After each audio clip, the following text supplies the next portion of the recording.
Donald Trump just handed Venezuela's oil to Paul Singer, a pro-Israel billionaire megadonor cashing in on regime change.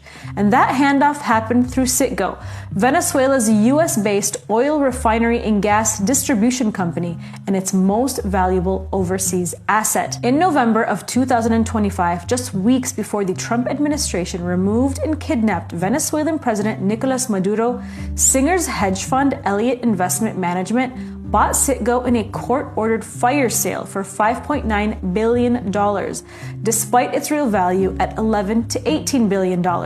This was a public payoff, and that's because Paul Singer is one of the most powerful political financiers in the United States.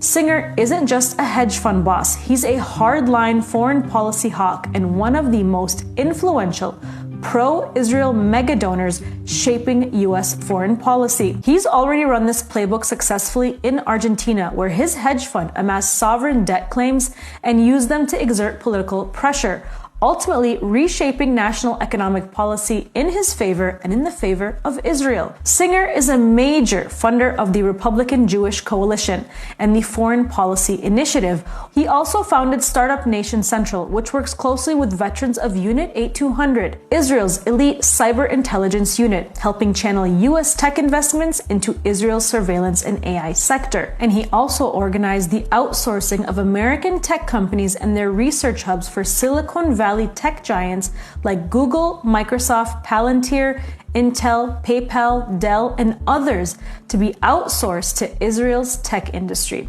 Singer has also publicly stated that he's at war with the BDS movement and has spent years funding campaigns to counter it. Those same interventionist politics soon converged on Venezuela, a country atop the largest proven oil reserves in the world. So how exactly did Citgo end up on the auction block? Investigative reporting first exposed in 2019 shows the fire sale was enabled by a deliberate legal maneuver inside the US-appointed Venezuelan opposition shadow government of Juan Guaido. At the center was Jose Ignacio Hernandez, Guaido's appointed attorney general, who had previously served as an expert witness for creditors suing Venezuela, including Crystalex and Owens, Illinois. Hernandez failed to disclose those conflicts and approved illegal board changes in 2019.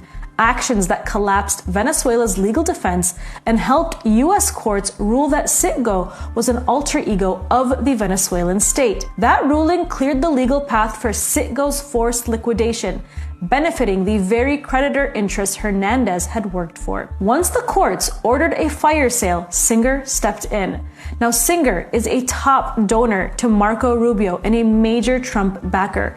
He secured Citgo at a fraction of its value. Investigative reporting by Anya Parampil of The Gray Zone identified opposition figures Ignacio Gonzalez, Carlos Vecchio, and Ricardo Hausman as key actors who helped lay the legal groundwork that made the liquidation possible. The same sanctions and courts playbook also aligned with the long-standing interests of oil giants like ExxonMobil, which helped normalize international asset seizures after Venezuela's nationalizations of their oil. This was a coordinated political, legal, and economic operation where ideology set the agenda, sanctions did the damage, courts sealed the deal, and a politically connected billionaire, Paul Singer, walked away with Venezuela's crown jewel, its oil. You could say Paul Singer fits the bill of an economic hitman, using debt, courts, and political pressure to extract national assets. And when a nation loses sovereignty over its resources, the biggest winners aren't its people, they're the financiers who help design the outcome.